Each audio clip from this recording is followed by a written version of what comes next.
mengerjakan yang wajib aja, yang sunat tertinggal, maka ibaratnya nang kaya kita ini berdagang kada sing hujungan. Bermodal berapa? 200.000. Bertukar 200.000 bermodal, dijual seharian apa dapat 200.000 pulang. Isuk ke itu pulang, bertukar 200.000, 300.000, dapat 300.000 pulang. Ini berhujung lapah, dapat hujung gak ada. Sama kita sembahyang fardu dan puasa aja, nang fardu aja digawe, puasa aja nang kaya kita ini berjualan tapi kada berhujung. Takut nih orang hendak berjualan di pasar, pian kenapa paman cil berjualan pasar hendak mencari hujung. Malahan kadang manusia ditukar 50.000, hujungnya 500.000. Ditukar 50.000 benda ini dijual 550. Ujarnya ulun sudah murah menjual pian, nah sebelum pian ulun jual 700. Itu hendak hujung. Sama kita beribadah lawan Tuhan, yang wajib ini modal. Bila kita kada mengerjakan yang sunat, sama dengan kada berhujung. Semakin banyak kita mengerjakan yang sunat, semakin banyak hujungnya.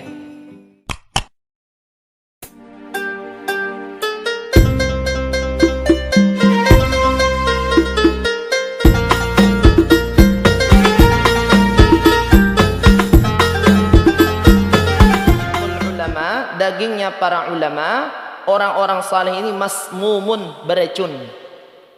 Kenapa beracun? Karena ini hamba sudah luar biasa menunaikan yang wajib-wajib dan yang sunat.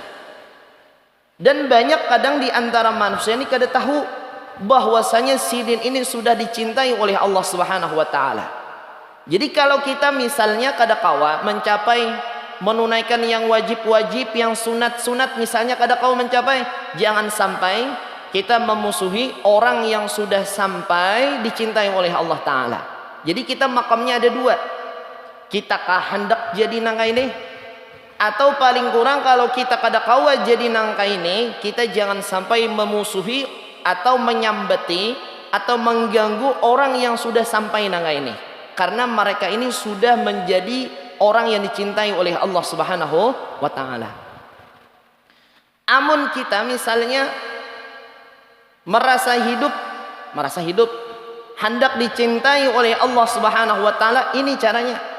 Kalau misalnya ikam apa aku hendak dicintai oleh Allah taala. Amun engkau hendak dicintai oleh Allah taala, ujar sidin, caranya pertama laksanakanlah, tunaikanlah segala yang fardu-fardu dan sempurnakan. Sempurnakan yang fardu-fardu. Apa yang fardu? Nutut ilmu fardu. Karena kalau seandainya kita hendak beramal yang fardu, sembahyang, puasa, harus ada ilmunya. Karena sembahyang angkat tangan, sujud tertinggal, niatnya tertinggal, ini namanya beramal tanpa ilmu. Jadi makanya Allah dan Rasul ini mewajibkan setiap orang yang beriman menuntut ilmu, supaya ilmu ini menghantarkan amalnya diterima oleh Allah Ta'ala. Kita berilmu, sudah tahu cara sembahyang. Kemudian setelah kita tahu tata cara sembahyang, lahirlah amal. Beramal, apa amalnya? Laksanakan, amalkan sembahyang tadi. Bila sudah melaksanakan sembahyang, hanyar mulai menggawi yang sunat-sunat. Qabliyah digawi, ba'diyah digawi, maka hamba ini dikatakan hamba muti'un, hamba yang taat. Kalau kita mengerjakan yang wajib aja, yang sunat tertinggal, maka ibaratnya nang kaya kita ini berdagang kada sing hujungan. Bermodal berapa? 200.000.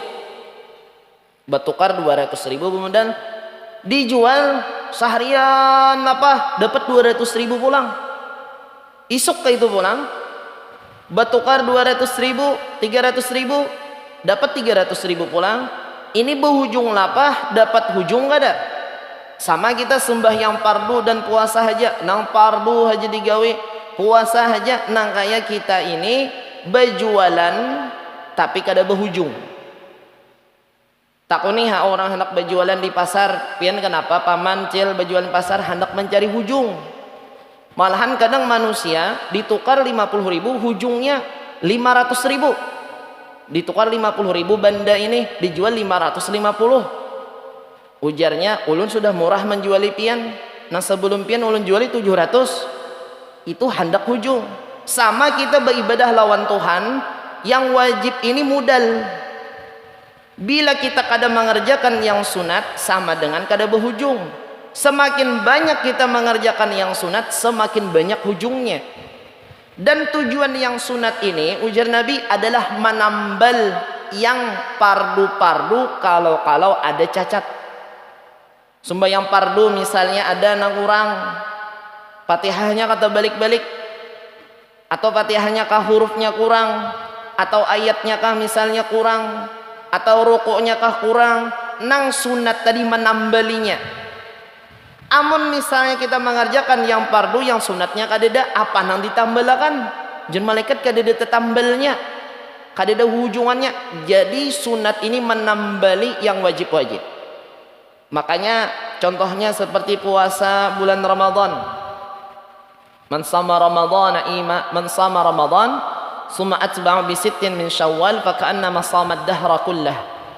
Ujar Nabi, barang siapa puasa bulan Ramadan, ini fardu. Sudah pastian fardu ini. Kemudian diikuti dengan puasa 6 hari bulan Syawal, maka seakan-akan ujar Nabi inya puasa 1 tahun penuh. Puasa Syawal ini kalau kita misalnya puasa Ramadan ada nang kurang bagus. Ketujuh misalnya ke pasar. Mah apa pasar? Ketujuh menjanaki bibinan aja. Ke pasar ini ada berdagang ada menjanaki bibinan bila ke pasar. Aku jar bulan puasa ini ketujuh benar ke pasar. Mah apa pian? Aku kada berdagang benar juga. Pokoknya bila bulan puasa ini rame orang ke pasaran, bibinian banyak benar. Nah ini cacat puasanya. Artinya puasa orang ini dikerjakan tapi ada kurangnya. Nah puasa 6 ini tetambalnya. Amun puasa 6 ini kadada, puasa Senin Kamis kadada, apa nang ditambalakan? Nah jadi kalau hendak sempurna pahalanya, amun hendak sempurna ibadah fardunya, tambali dengan yang sunat-sunat. Makanya di sini dilengkapi, pertama menunaikan yang fardu dan menyempurnakan yang fardu, hanyar yang sunat-sunat. Tujuan yang sunat adalah menambali dan menyempurnakan yang fardu. Makanya di dalam sembahyang itu ada namanya sujud sahwi. Orang ini tertinggal misalnya tasyahud awal, atau tertinggal kunut, bakunut, aturannya sembahyang subuh ternyata tertinggal. Jadi Nabi ini kada menyuruh lagi bakunut. Kalau habis sudah tasyahud akhir hendak salam, tertinggal aku kunut nah. Amun kada belajar sujud sahwi bingung. Wah, aku ni apa nang gawi? Bebuliklah bakunut bahasa. Pada bingung sama makmum. Mah apa ujar makmum ni berdiri bahasa? Tertinggal kunut, makmum mai. Sembahyangnya batalam. Jadi apa caranya? Dianu dengan sujud sahwi. Jadi sujud sahwi ini adalah sesuatu yang sunat, 2 kali sujud, menambali yang kunut tadi. Atau tasyahud, asa hendak berdiri haja sembahyang, hanya tasyahud awal 2 rakaat kan, ataunya at-tahiyatul berdiri. Ujar makmum, kenapa imam ini hendak berdiri? Ada tikusan menyerusup hendak berdiri. Kaina ketika sudah hendak salam, tasyahud dengan sujud sahwi. Nah ini tetambalnya ada. Jadi ini sudah diajarkan oleh Nabi yang sunat menjadi tetambal yang wajib atau yang kurang-kurang di dalam mengerjakan sesuatu yang fardu. Jadi tujuannya seberataan, bila hamba ini sudah melaksanakan yang fardu dan yang sunat, istiqamah pulang, rajin beramal. Fardu dikerjakannya, yang sunat dikerjakannya, diamalkannya bertahun-tahun. Ternyata terkena penyakit sabulan jaring, penyakit sabulan. Kiapa nih kisahnya hamba kada kawa lagi menggawi yang sunat nang fardu gin berduduk sembahyang. Nah ini hamba selama sebulan tetap di dalam catatan malaikat, ini hamba tetap mengerjakan yang sunat. Ini sepala artinya rajin beramal. Ternyata ketika Tuhan tercatat orang ini istiqamah dalam beramal. Makanya orang yang tuha Ujar Sidin dulu mengisahkan, bila orang ini diberikan oleh Allah Subhanahu wa taala umur lebih daripada 63 tahun, dikatakan bonus. Bukan bonus umur saja, tapi beliau mengatakan bahwasanya bila orang ini istiqamah mengerjakan yang sunat, semua catatan-catatan anumnya tercatat di masa Tuhannya. Makanya dikatakan khairun nas man tala umruh wa hasuna amaluh. Sebaik-baik manusia nang panjang umurnya dan baik amalnya. Dilihat dari mana baik amalnya? Dari sebelum inya tuha. Apakan lagi inya mampu masih diberikan kekuatan oleh Allah kawam menggawi yang sunat-sunat tadi. Bila sudah kawam menggawi yang wajib sudah, yang sunat sudah, kaina hadangi ujar Sidin, engkau akan mendengar mukhatabah, khitabnya Allah Ta'ala, pembicaraan Allah Subhanahu wa Ta'ala ala dawam selama-lamanya. Kepada siapa? Terhadap diri kita. Entah ujar Sidin di dalam pasar bisa terjadi, entah di dalam rumah bisa terjadi. Ketika dia bangun seakan-akan menyaksikan semua yang diberikan Allah terhadap dirinya. Karena apa? Karena hijab dinding tadi sudah dikendurkan oleh Allah, sudah dipacul oleh Allah. Jadi inya ini kadada lagi hijabnya dengan Allah Subhanahu wa taala. Makanya kadang orang rajin beramal, rajin balampah, atau rajin mengerjakan sesuatu yang sunat, ada amalan-amalan tertentu, belajur ada diberi Allah dengan kasyaf istilahnya. Ada kasyaf hissi, ada kasyaf ma'nawi. Ini salah satu contoh Tuhan sudah membuka dinding terhadap dirinya.